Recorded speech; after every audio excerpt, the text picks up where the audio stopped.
Most people think Aquarius is emotionally poor because they don't feel deeply enough. Cold, detached, unreachable, not romantic, not warm, not sentimental. And when it comes to money, the judgment is even harsher.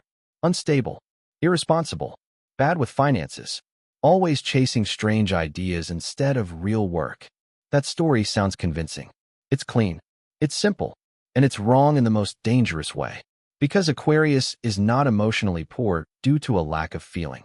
They are emotionally poor because they refuse to spend emotional energy on illusions. And they are not financially unstable because they don't understand money. They struggle early because they are not designed to serve the present. Aquarius is built for what comes after the collapse, after the system breaks, after the rules change. And that is exactly why they often look poor, right before they look untouchable. Aquarius carries one of the strangest paradoxes in the zodiac. Emotionally distant, yet destined for long-term wealth. Disconnected from people, yet deeply aligned with fate. They don't live inside the emotional economy that drains most people dry. They live inside a future economy that hasn't arrived yet. This is why listening to Aquarius too early feels confusing, and ignoring them feels safe. Until it isn't. Because Aquarius doesn't compete for resources. They wait for timing. And timing is where destiny hides. Aquarius is ruled by Uranus, the planet of disruption, rebellion, and sudden awakening. Uranus doesn't reward obedience. It doesn't reward consistency. It rewards relevance. But relevance is invisible before the world catches up.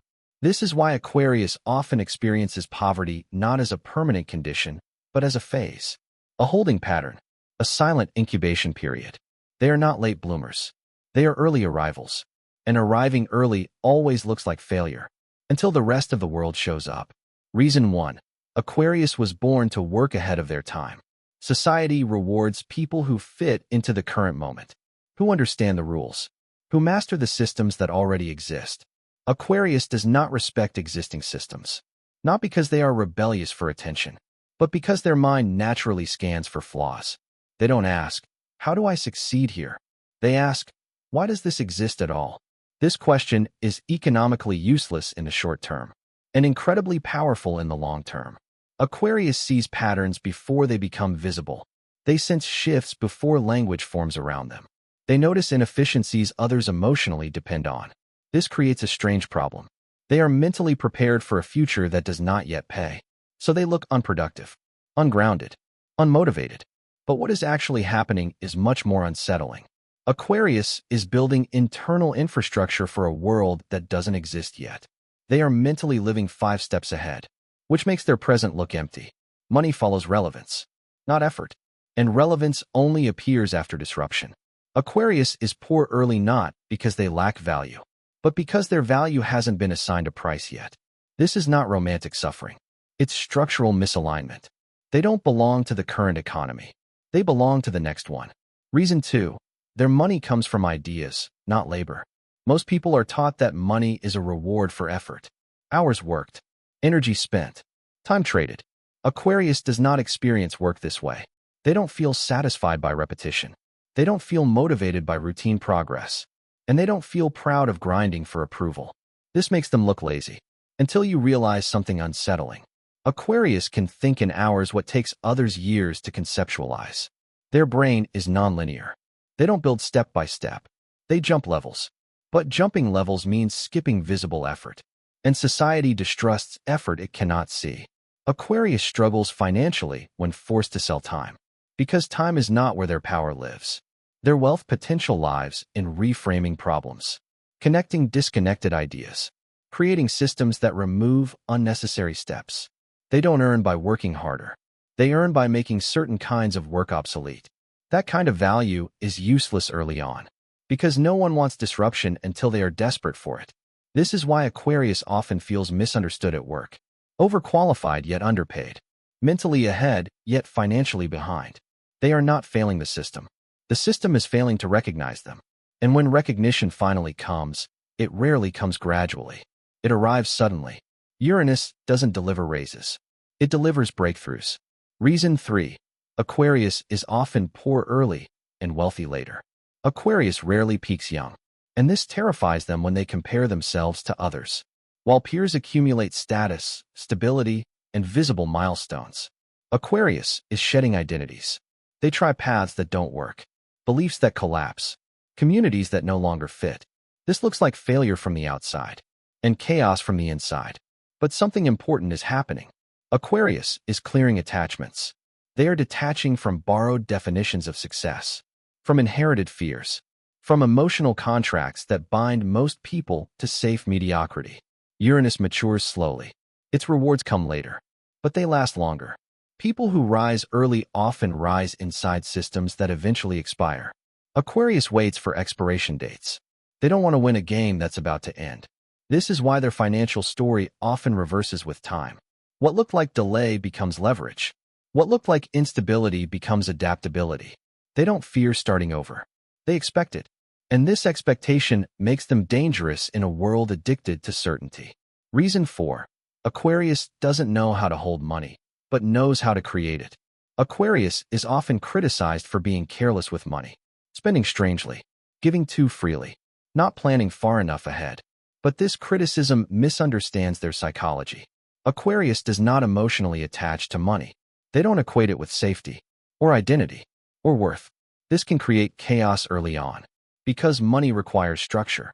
But emotional detachment also creates freedom. Aquarius does not hoard. They circulate. They don't freeze when money leaves. They trust movement. This is dangerous behavior in a rigid economy, but powerful in a dynamic one. People who fear losing money build walls. People who trust creation build doors. Aquarius trusts that value can always be generated again, as long as freedom remains intact. They don't panic when a source dries up. They pivot. And pivoting is the most underrated wealth skill of the future. Reason 5. Aquarius can only get rich by doing it their own way. Aquarius fails when they copy. They collapse when they conform. They burn out when they follow blueprints. This makes traditional success paths hostile to them. They are not built for ladders. They are built for leaps. Aquarius thrives in unconventional ecosystems, new industries, unstructured environments, spaces without rigid hierarchies. Their wealth grows sideways, not upward. This is why early life feels unstable. There are no maps for where they're going. But once they find a structure flexible enough to hold their mind, their growth becomes exponential. They don't compete. They differentiate. And differentiation is the purest form of leverage. We are approaching the most uncomfortable truth about Aquarius, the one most people refuse to say out loud. Aquarius often chooses freedom over money, not because they don't value wealth, but because they understand something most people don't. Money that controls you is not wealth. It's a leash. Aquarius would rather be temporarily poor than permanently owned. This choice looks foolish early, irresponsible, self-sabotaging, until you realize what it protects. It protects autonomy, mental sovereignty, the ability to walk away. And people who can walk away are always dangerous to systems built on dependence. This is where Aquarius' destiny begins to separate from everyone else's. But that is where we will stop for now. Because the final reason, the real reason Aquarius ends up wealthy in fate, if not in youth, is darker, quieter, and far more unsettling. And it changes how you see emotional poverty forever. Because what looks like emotional poverty in Aquarius is actually emotional refusal. And refusal is power. Reason 6. Aquarius trades money for freedom, and freedom bends fate. Most people believe freedom comes after money. Aquarius understands something far more unsettling. Freedom must come first, or money will never belong to you. Aquarius is not afraid of being poor. They are afraid of being trapped. Trapped in routines that numb their mind. Trapped in relationships that require emotional performance. Trapped in careers that reward obedience over insight. So when faced with a choice, they often do the unthinkable. They walk away from stable income, from predictable futures, from paths that guarantee comfort but demand surrender. To the outside world, this looks irrational, self-destructive, emotionally detached. But internally, it is precise. Aquarius knows that once freedom is compromised, their mind collapses. And without their mind, they have nothing to sell. Money that costs autonomy is not income to them. It is debt. Debt to expectations. Debt to timelines that don't belong to them. Debt to emotional economies that drain rather than build. So they choose freedom early, even if it costs them money. And here is the paradox no one wants to face.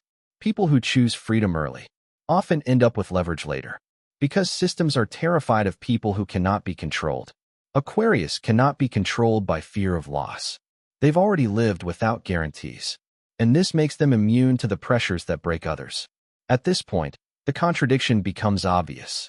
Aquarius appears emotionally poor because they don't invest emotionally where returns are fake. They don't perform closeness. They don't simulate attachment. They don't participate in emotional bargaining. They don't say, "I need you," when they mean, "I fear being alone." They don't stay where love requires self-erasure. This emotional restraint is often mistaken for coldness, but it is actually selectivity. Aquarius does feel deeply. They just refuse to bleed for systems that won't change. And this same psychology governs how they deal with money. They don't chase security. They chase alignment. Alignment with their values. Alignment with their future self. Alignment with timing. And alignment is what allows fate to move through them unobstructed. This is where Aquarius becomes dangerous, quietly. Because emotional detachment does something profound. It removes desperation. And desperation is what makes people manipulable. Most people need approval. Aquarius needs clarity. Most people fear rejection. Aquarius fears stagnation. Most people are emotionally invested in outcomes. Aquarius is invested in process. This creates a psychological edge. When others panic, Aquarius observes. When others cling, Aquarius releases. When others freeze, Aquarius pivots. They are not fearless. They are unattached. And unattached minds see options others cannot. This is why Aquarius often survives collapses that destroy others. Economic shifts, technological disruption, social upheaval. They don't mourn the old world. They adapt to the new one. Because emotionally, they were never married to the old one in the first place. Now we arrive at the core misunderstanding. People think Aquarius lacks emotional depth. In reality, Aquarius lacks emotional dependency. They don't need constant reassurance. They don't need to be understood by everyone. They don't need to belong at any cost. This makes relationships harder early on, and life lonelier. But it also builds something rare. Internal authority. Aquarius learns to validate themselves long before the world does. And once someone no longer needs validation, they cannot be bought cheaply. This is why Aquarius often resists conventional success. They don't trust systems that require submission before recognition. They wait. They watch. They position themselves quietly. And when the moment arrives, they move without hesitation, because they are not emotionally entangled in what they are about to leave behind. Fate responds to this kind of psychology differently. Fate does not reward neediness. It rewards readiness. Aquarius becomes ready by detaching from outcomes, by releasing urgency, by refusing to force timelines. While others chase money anxiously, Aquarius builds internal flexibility. And flexibility is what turns chaos into opportunity. This is why their wealth often appears suddenly, not through gradual accumulation, but through timing. An idea finally lands in the right decade. A perspective becomes relevant overnight. A system collapses, and Aquarius already has the blueprint for what replaces it. To outsiders, it looks like luck. But luck favors those who prepared without demanding guarantees. Here is the truth few are comfortable admitting. Aquarius is not emotionally poor because they feel less. They are emotionally poor because they refuse to overspend emotion where the return is illusion. They don't invest in drama. They don't invest in validation. They don't invest in certainty. And because of that, they have emotional capital left when everyone else is bankrupt. This emotional reserve allows them to make bold moves later in life. Moves others cannot afford psychologically. Starting over. Reinventing identity. Walking away from sunk costs. Aquarius does not fear losing what no longer fits. And this makes their destiny flexible. Aquarius is not dangerous because they rebel. Aquarius is dangerous because they are not afraid to be alone. They don't collapse without applause. They don't wither without permission. They don't dissolve when misunderstood. They can sit in uncertainty without rushing to resolve it. And this patience is rare, because patience allows timing to reveal itself. So when people say Aquarius is emotionally poor, they are noticing something real, but misunderstanding its purpose. Aquarius has fewer emotional attachments, so they are not drained by emotional noise. They conserve energy. They conserve focus. They conserve vision. And vision is expensive. It costs comfort. It costs belonging. It costs early success, but it pays in fate. Aquarius is not wealthy because they chase money. They are wealthy because they chase freedom. And freedom reorganizes reality around those who honor it. Money eventually follows, not because Aquarius begs for it, but because systems eventually need people who cannot be controlled. Aquarius is not dangerous because they don't care. Aquarius is dangerous because they care selectively. They choose what deserves their emotion. They choose what deserves their time. They choose what deserves their loyalty. And once they choose, they do not hesitate. If you are an Aquarius, you may feel behind, disconnected, out of sync, but you are not late. You are early, and early always feels like loss, before it looks like destiny. If you have encountered an Aquarius in your life, you may have felt confused by their distance, uncertain where you stood, unclear how much they cared. What you felt was not absence, it was autonomy, and autonomy is rare. Aquarius is not emotionally poor because they lack heart. They are emotionally poor because they refuse to sell it cheaply. Aquarius is not financially unstable because they don't understand money. They struggle early because they understand something deeper. That wealth without freedom is just another form of captivity. And fate does not reward captives. It rewards those who cannot be owned. So the question is not whether Aquarius will be wealthy. The real question is this: has the world changed enough yet to deserve what Aquarius has been holding back? Because when that moment arrives, their emotional poverty will no longer be visible. Only their destiny will be.